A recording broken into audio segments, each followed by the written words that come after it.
Did you know golden era legends like Errol Flynn, Rock Hudson, Marlon Brando, and others' reputations for extraordinary endowment became as legendary as their performances? Buckle up, we're diving into the wardrobe secrets, studio memos, and backstage anecdotes that turned mere actors into mythic symbols of masculine magnetism. Errol Flynn. Have you ever wondered what it took for a studio to manufacture the ultimate swashbuckler? Born in Tasmania in 1909, Errol Flynn skyrocketed to fame with Captain Blood and The Adventures of Robin Hood, roles that showcased both his athleticism and his reputed physical endowments. Flynn's off-screen persona, a whirlwind of high-speed romances, rum-soaked parties, and rumblings about his anatomy, became as celebrated as his on-screen swordplay. Studio photographers, under directives from Warner Brothers, often framed Flynn in poolside shots wearing custom-fitted swim trunks. Insiders claim those trunks measured at least 11 inches across the front panel. Biographers Charles Hyam and Gideon Hay detail a famous incident on the Robin Hood set.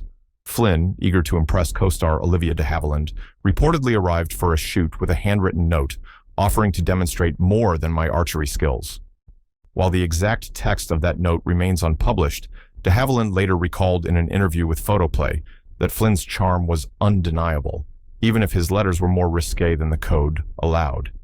In private correspondence archived at the Warner Brothers archives, Flynn described tailoring his costume breeches with an extra inch of padding, an admission that has fueled debates among historians about where fact ends and studio myth begins. Press coverage in the late 1930s leaned into these rumors. The Los Angeles Examiner ran a front-page story in July 1938 with the headline, "Robin Hood's Secret Arsenal," illustrating how tabloid journalism exploited Flynn's reputation for both his fencing skills and his sizable advantage. The article quoted an unnamed studio tailor who claimed Flynn's costume had been reinforced to accommodate a gentleman's endowment beyond the average. Flynn threatened legal action, but ultimately dropped the suit when Warner Brothers quietly compensated the tailor for breach of confidentiality. On set, Flynn's physical presence was undeniable, his 6 feet 1 inch frame, chiseled torso, and athletic build complemented by the whispered allure of rumored measurements. His stunt doubles, including Yakima Canutt, later remarked that Flynn insisted on performing close-up sword fights himself, arguing that no padding could hide a lack of authenticity. Rock Hudson. During the height of the studio system, Rock Hudson's towering 6 feet 4 inches stature and chiseled jawline made him a leading man, yet it was the persistent rumors about his endowment that captured tabloid imaginations. Born Roy Harold Scherer Jr. in 1925, Hudson signed with Universal Pictures in 1948 and quickly became one of its top box office draws. Behind the scenes, studio publicity departments managed a delicate dance. They promoted his romantic pairings with female co-stars while deftly sidestepping whispers about his private life, whispers that often focused on the size and shape of his swimwear. In a 1952 issue of Modern Screen, a guest columnist known only as Holly teased readers with the line, "Have you ever wondered why Rock Hudson's trunks sit so snugly?" The article, later attributed to a studio PR hack, was thin on detail but heavy on insinuation, prompting reader letters that begged for more inside scoop. According to David Ehrenstein's Open Secret, Gay Hollywood, 1928 to 2000, Hudson's closeted homosexuality led to elaborate cover-ups, including carefully choreographed poolside photo ops where trunks were deliberately adjusted for optimal press coverage. Archival memos from Universal's publicity department, uncovered in the Margaret Herrick Library, reveal instructions to photographer Lowell Gans: frame Hudson waist up if possible. If not, ensure beltline covers trunks too closely to allow speculation, but not confirmation. Yet behind the artful staging lay a man acutely aware of his image. In private letters to friends, Hudson described purchasing custom trunks with an extra inch of stretch fabric, an admission that, when leaked to the press in 1955, sparked a minor scandal covered by the New York Daily News. Hudson's co-stars also weighed in. In a 1962 interview with Film Quarterly, actress Elizabeth Taylor joked that Hudson's locker room required special shelving for the inevitable bulge. Taylor's quip, though delivered in jest, cemented the legend in Hollywood lore. Victor Mature. No figure encapsulates the rugged masculinity of 1940s Hollywood quite like Victor Mature, standing at 6 feet 2 inches with broad shoulders and a formidable chest, Mature often portrayed tough guys in films such as 1 Million BC and Samson and Delilah, where he appeared in minimal attire. The biblical epic Samson and Delilah in particular spotlighted Mature's physique. Promotional stills of him clad in only a loincloth circulated widely, and gossip columns claimed the garment was reinforced to accentuate a size that would shame lesser mortals. Mature's own autobiography, That's Entertainment, offers a rare direct reference. He recounted studio concerns over wardrobe malfunctions during chariot scenes, leading Universal designers to sew hidden support panels into his costume. While no official measurements were recorded, set photos suggest a front panel width of at least 10 inches, figures echoed by costume historians like J. Jorgensen and Hollywood's costume designers. Reports from the set of Kiss of Death in 1947 describe an incident where Mature slipped on a wet platform, resulting in a momentary wardrobe shift that was captured on camera. According to a Los Angeles Times article from March 1947, director Henry Hathaway ordered the footage spliced out, but not before tabloid photographers obtained stills that made headlines under the headline, Mature's Near Exposure. The story fueled fan mail to Mature's agent, requesting details about the infamous slip. Colleagues remembered Mature as both self-conscious and wryly amused by the rumors. Co-star Colleen Gray later told Classic Film magazine that Mature would wink whenever the topic came up, once quipping, "If the code won't let me say it, let the costumes do the talking." Marlon Brando. Few names resonate as powerfully in film history as Marlon Brando's, and his impact on notions of masculine allure extended far beyond method acting. Born in 1924, Brando's breakout role in A Streetcar Named Desire in 1951 introduced audiences to a raw animal magnetism that spilled off the screen and, as rumors held, out of his wardrobe. Photographs of Brando in tight t-shirts on the set of The Wild One circulated in photoplay, accompanied by suggestive captions about the fullness of his bulging jeans. Biographer Peter Manso, in Brando, the Biography, cites an anecdote from Brando's co-star Lee Marvin, who claimed that Brando insisted on wearing leather pants without lining, arguing that anything between me and the bike is a lie. Marvin's recollection, though possibly apocryphal, fueled stories in the press about Brando's unconventional wardrobe choices and contributed to his reputation as a rebel in every sense. In private letters archived at the Academy's Margaret Herrick Library, Brando wrote to friend and director Elia Kazan about negotiating costume fittings, noting that he requested pants cut to show character but not tear at the seams. Kazan's response, preserved in the same collection, admonished him to focus on acting, not anatomical accuracy. Yet the tabloids had already latched on.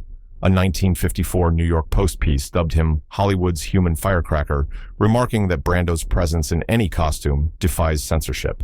Burt Lancaster.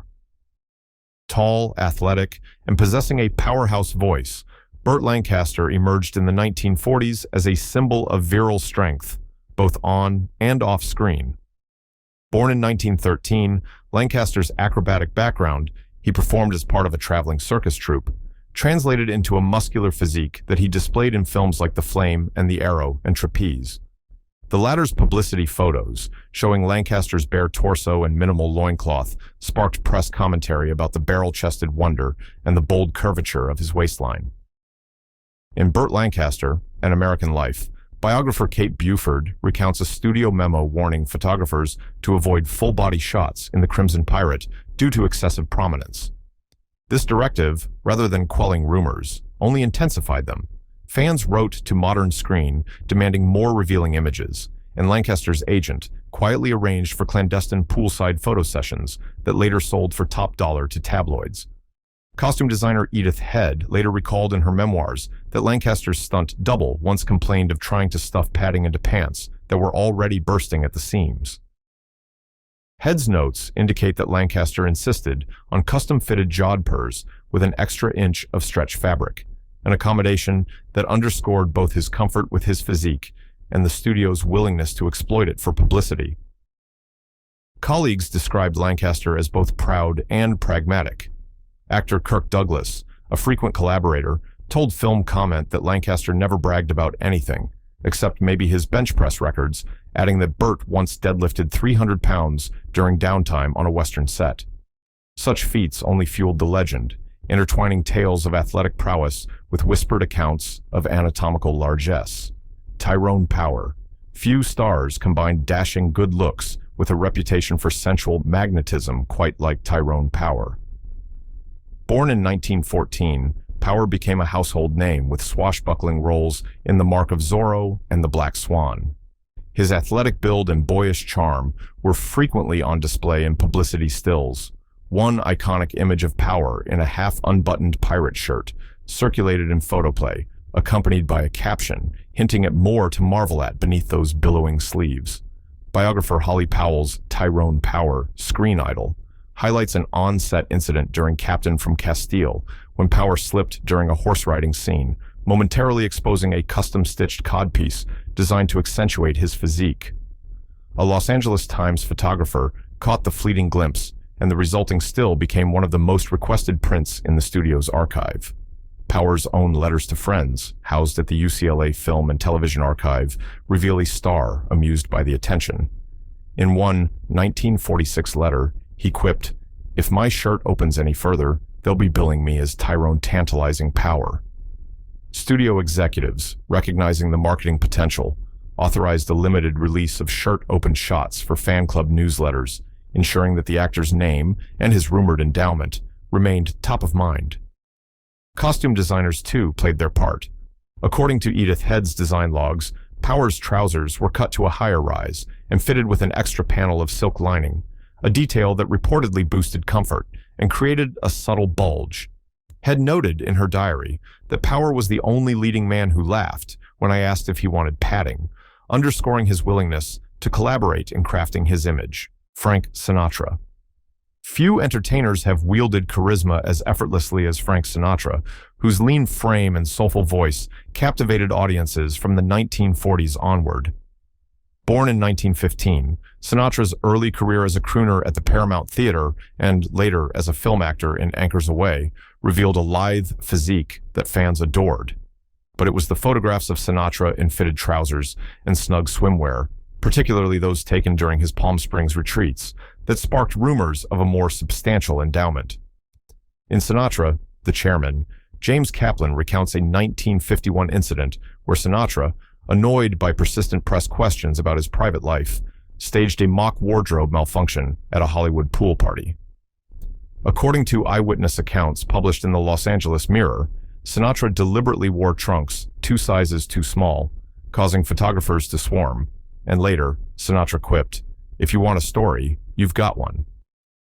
The stunt generated front-page coverage and fan letters asking for details.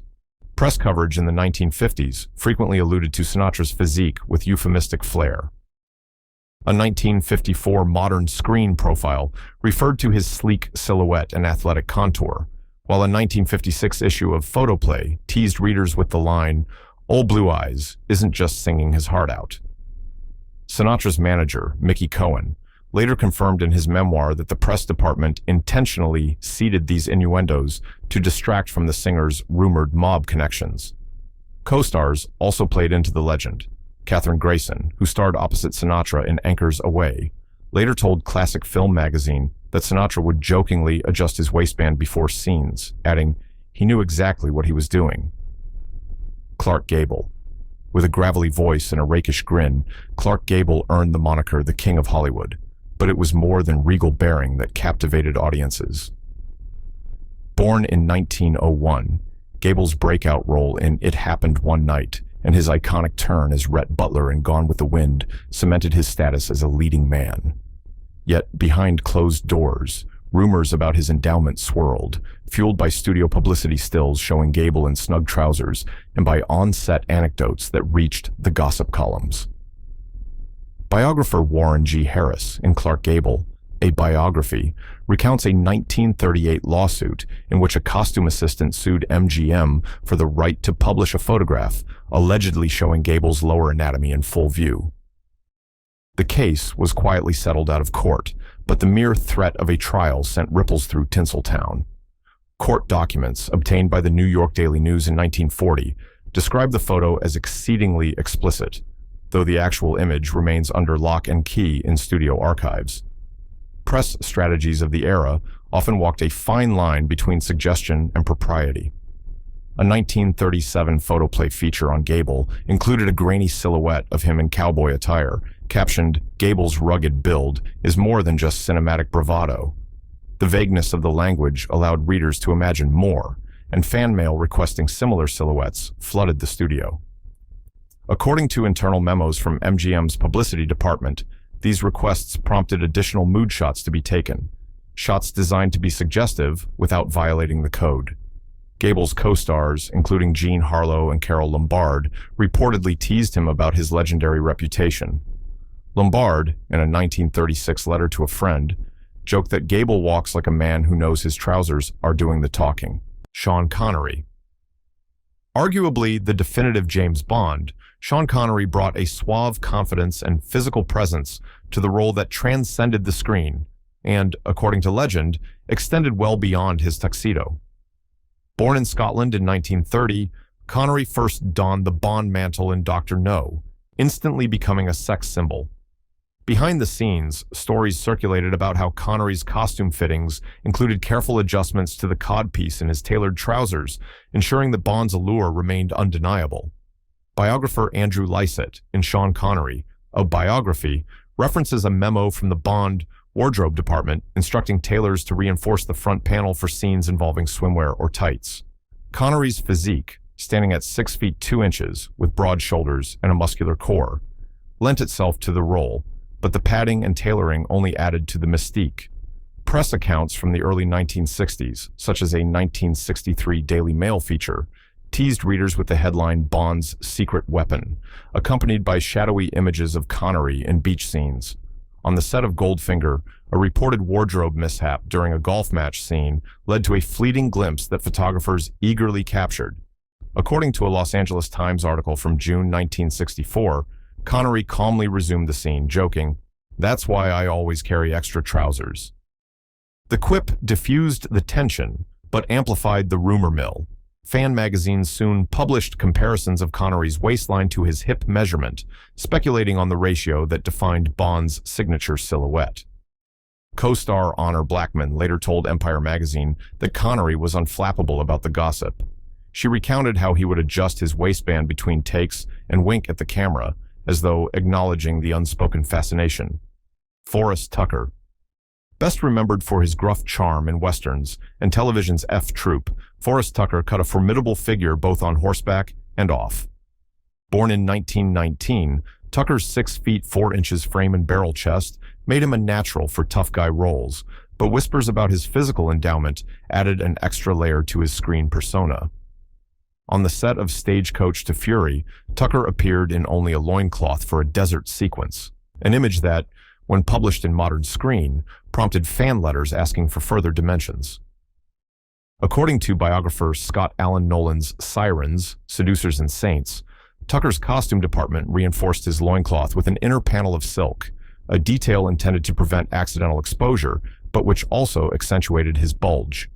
Tucker himself, known for a wry sense of humor, once quipped in a 1957 Los Angeles Examiner interview, "In the Old West, a man's reputation was measured in more ways than his quick draw." The comment, though light-hearted, cemented the association between his rugged roles and rumors about his anatomy.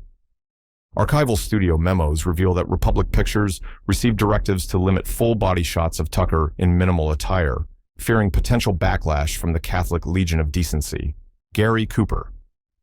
Renowned for his understated style and laconic charm, Gary Cooper became Hollywood's embodiment of stoic masculinity.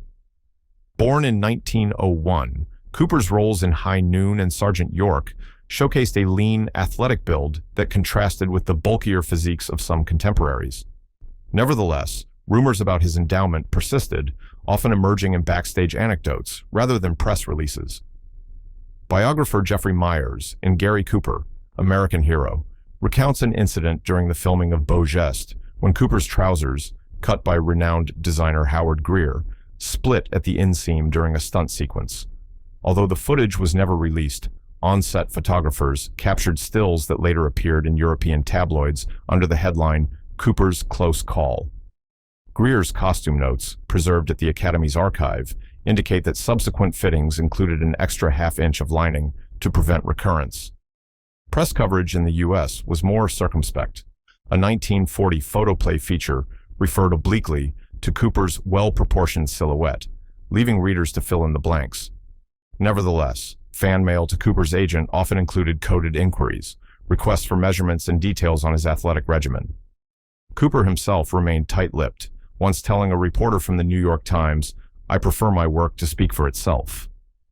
Peers on set offered their own commentary. Director William Wyler recalled Cooper's insistence on wearing snug jodhpurs for cavalry scenes in Northwest Mounted Police, quipping that Cooper wanted the camera to know he wasn't just another soldier. Milton Berle. A pioneer of television comedy, Milton Berle, known affectionately as Mr. Television, also carried a reputation for surprising virility. Born in 1908, Berle transitioned from vaudeville to the small screen in the late 1940s, where his rapid-fire jokes and animated performances made him a household name. Yet, off-camera, stories circulated about Berle's generous proportions, often whispered among colleagues rather than splashed across headlines. In his autobiography, Mr. Television, Berle recounts a routine in which he donned tight cycling shorts for a sketch on Texaco Star Theater, prompting an audible gasp from the studio audience. According to production notes, Berle improvised a gag in which he pretended the shorts were shrinking in the wash, allowing him to draw attention to his figure without violating broadcast standards. The stunt earned a rebuke from NBC's Standards and Practices Department, but also cemented the rumor in backstage lore. Press references to Berle's physique were usually veiled in humor. A 1952 TV Guide profile mentioned his impeccable tailoring, while a Variety piece joked about Berle's ample assets in the context of his slapstick routines. Co-star Donna Metch later told Classic TV magazine that Berle would wink at the camera during sketches where the shorts appeared particularly snug, a moment that never made the final broadcast, but circulated among crew members. According to wardrobe logs from NBC, Berle's cycling shorts were custom-made with an extra panel of Lycra, a novelty fabric at the time, to ensure comfort during long tapings. The head of wardrobe, Margaret Miles, noted in her journal that Berle demanded both freedom of movement and a figure that popped on camera, highlighting his savvy understanding of television's visual demands. John Dillinger. Even among Hollywood's most storied criminals, John Dillinger stands out as a figure whose legend transcended the law, and, according to folklore, included a reputation for exceptional endowment. Born in 1903, Dillinger's real-life bank heists in the early 1930s inspired numerous film portrayals, but it was the off-screen mythology that truly captured public imagination. During his brief stints in jail, fellow inmates and guards circulated stories of Dillinger's anatomical gifts, which later seeped into popular culture. Contemporary news reports, such as a 1934 Chicago Tribune feature, included anecdotes from prison officials who claimed Dillinger's prison garb required reinforcement. One guard, speaking on condition of anonymity, told the paper that Dillinger's canvas pants had been patched repeatedly to accommodate unusually generous dimensions. Though no photographs exist to confirm these accounts, the story was picked up by national tabloids and added to the outlaw's mystique. In the 1945 film Dillinger, starring Lawrence Tierney, costume designer Milo Anderson sought authenticity by recreating prison uniforms based on archival records. Anderson's design notes, preserved in the Warner Brothers archives, reference a reinforced front seam that he attributed to anecdotal prison descriptions. While the movie itself offered little visual evidence, promotional stills emphasized Tierney's rugged build, hinting at the legend without explicit confirmation. Charlie Chaplin. Though celebrated primarily for his comedic genius and the creation of the tramp persona, Charlie Chaplin's personal life carried its share of whispered rumors, some focusing on his virility rather than his artistry. Born in 1889, Chaplin rose to international fame in the silent era, but by the 1930s, gossip columns began alluding to his numerous marriages and affairs, with innuendo hinting at a prodigious endowment.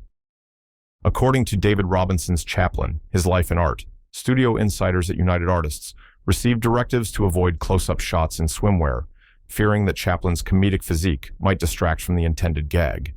Yet the very act of censorship drew attention. Stills from Chaplin's vacation in Lake Como circulated privately among journalists, prompting a flurry of letters to fan magazines demanding more revealing content. Chaplin's own memoirs are characteristically circumspect on personal matters, but friends such as actor Douglas Fairbanks Jr. later recalled backstage banter about Chaplin's well-rounded approach to romance. Fairbanks, in a 1950 interview with Film Quarterly, joked that Chaplin could out-romance any leading man, if you catch my drift. Such remarks, though jocular, fueled the rumor mill. Costume designer Edith Head, who worked on Limelight, noted in her journals that Chaplin preferred loose-fitting garments, perhaps a strategic choice to deflect attention from personal speculation. Nevertheless, the legend persisted, carried forward by biographers and gossip columnists alike. Fatty Arbuckle, Roscoe. Before the term movie star entered the lexicon, Roscoe Fatty Arbuckle was Hollywood's first comic sensation, until scandal nearly destroyed him. Born in 1887, Arbuckle's portly frame and expressive features made him a box office draw in the 1910s. However, a 1921 trial for manslaughter in the death of actress Virginia Rappe overshadowed his career. Amid the courtroom drama, lurid rumors surfaced about Arbuckle's anatomical endowment, with sensationalist press reports claiming it played a role in the alleged incident. Newspaper coverage from the San Francisco Chronicle in September 1921 included testimony from medical experts who described unusually large genitalia, language that shocked readers and cemented the rumor in public consciousness. Though Arbuckle was eventually acquitted, the damage was done. The industry imposed a de facto ban on his films, and his reputation never fully recovered. Film historians such as Ben Model in Roscoe Fatty Arbuckle, a biography of the silent film comedian, note that Arbuckle's name became shorthand for sexual excess in tabloid vernacular. Jokes about Fatty's fabulous endowment circulated in vaudeville acts and burlesque shows, reinforcing the link between his physicality and the scandal. Costume sketches from Arbuckle's early films, held at the Library of Congress, show oversized trousers tailored to accommodate his frame, though no direct evidence confirms the exact dimensions. Rudolph Valentino. Long before the term sex symbol became commonplace, Rudolph Valentino epitomized romantic allure. Born in 1895, Valentino rose to fame with The Sheik and Blood and Sand, roles that showcased his exotic charisma and lithe physique. Public fascination extended beyond his dancing prowess and smoldering gaze to whispered speculations about his endowment, rumors that reached a fever pitch following his untimely death in 1926. Newspaper obituaries, including a sensational piece in the New York World, alluded to Valentino's legendary attributes, prompting readers to speculate on the meaning behind the euphemism. In Dark Lover, The Life and Death of Rudolph Valentino, biographer Emily Leiter discusses how the actor's funeral drew tens of thousands of mourners, many hoping for one final glimpse of the man whose screen presence had stirred both admiration and envy. Rumors about his physique became part of the lore surrounding his passing, fueling black market demand for unauthorized photographs and memoirs. Costume records from famous players Lasky, later Paramount, indicate that Valentino's trousers and dance tights were cut to a snug fit, emphasizing the actor's slender hips and long legs. Designer Travis Banton, in his unpublished journals, described using an extra layer of silk lining to prevent transparency under studio lights, an accommodation that may have inadvertently accentuated his silhouette. Colleagues recalled Valentino's mix of shyness and confidence. Actress Paula Negri once joked in a letter that Valentino's talents extended beyond his dance steps, a quip that appeared in photoplay under the heading Inside Hollywood. These playful allusions, though never explicit, sustained the rumor mill, Burt Reynolds. Burt Reynolds exploded onto screens in the 1970s, but his physique and reputation for virility had roots in the golden era's emphasis on masculine allure. Born in 1936, Reynolds' breakout role in Deliverance showcased rugged athleticism. Yet, it was the iconic 1972 Cosmopolitan centerfold, featuring him in nothing but a strategically placed canoe paddle that cemented his status as a sex symbol. Though this photo falls slightly outside the classical golden era, it draws heavily on earlier Hollywood's tradition of suggestive publicity. In But Enough About Me, Reynolds' memoir, he admits the centerfold was staged at his request, specifying that the paddle be positioned just so. The resulting image sparked unprecedented fan mail, reportedly over 100,000 letters in a single month, many praising not only his good looks, but also alluding to impressive measurements. The Cosmopolitan shoot, orchestrated by photographer Richard Avedon, became one of the magazine's best-selling issues to date. Reynolds' film costumes also played into the legend. For Smokey and the Bandit, costume designer Marilyn Vance tailored Reynolds' pants with reinforced seams and added an inch of stretch fabric, details noted in Vance's design sketches archived at the Academy. In interviews, Vance recalled Reynolds' good-natured requests for something that looks natural but feels snug, underscoring his comfort with the publicity. Co-stars and directors often teased Reynolds about the centerfold. Sally Field, in a 1978 interview with Rolling Stone, joked that she almost expected to see a canoe paddle in every scene they shared. Reynolds would laugh off the comments, telling friends that Hollywood wouldn't know virility without a bit of nostalgia for the old days. Billy Bob Thornton. Though Billy Bob Thornton's career peaked in the 1990s and 2000s, his early life and cinematic persona echo the rugged masculinity of Hollywood's golden era. Born in 1955, Thornton's breakthrough role in Sling Blade introduced audiences to his lean frame and intense presence. Yet it was the infamous hot tub scene in Primary Colors that ignited rumors about his endowment, an unexpected echo of the old studio-era publicity tactics. Screen captures of the scene, where Thornton emerges from the water in snug swimwear, circulated on entertainment websites and in tabloids, prompting debates about camera angles and lighting. In The Billy Bob Tapes, his autobiography, Thornton reflects on the scene with characteristic deadpan humor. "I didn't ask for tight trunks, but once the footage hit the cutting room floor, the editors left in every shot that hinted at something extra." The resulting buzz fueled DVD sales and talk show appearances, reinforcing Thornton's image as a modern echo of the golden era's virile icons. Cinematographer John Toll, in an interview with American Cinematographer, confirmed that the scene was shot with two cameras, one wide shot and one close-up, specifically to capture Thornton's physique under controlled lighting. Toll's notes indicate the use of a 50mm lens for the close-up, chosen to minimize distortion while maximizing emphasis on form. Such technical decisions highlight how modern filmmakers continue to draw on classic Hollywood's lessons about suggestion and reveal. Thornton's collaborators often comment on his willingness to lean into the speculation. Co-star John Travolta, in a 1999 interview with Entertainment Weekly, quipped that Thornton turned a simple hot tub shot into a national conversation about manhood.